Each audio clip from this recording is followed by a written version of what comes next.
fried chicken. Come guys. What else? Dried chicken, rice and peas. And this one is the what? This is vegetable for people who don't eat meat.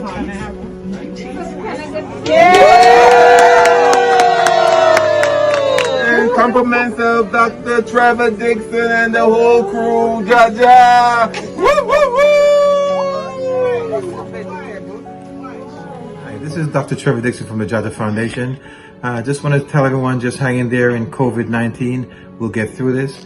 This week we were able to support one of the local emergency rooms in East Flatbush, Brooklyn. It serves a very large minority population, Caribbean and African American community. And we know that this community has been hardest hit. So we can imagine the staff in these hospitals must be overwhelmed as they try to serve this community while we get through COVID-19.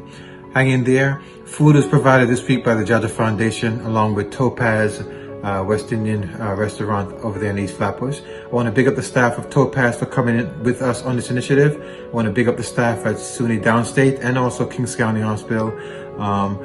This is just a small token to say hang in there. This meal is provided by the JAHJAH Foundation, and we hope that you guys can get through this. Remember, we're all in this together. One love. Thank you, JAHJAH Foundation.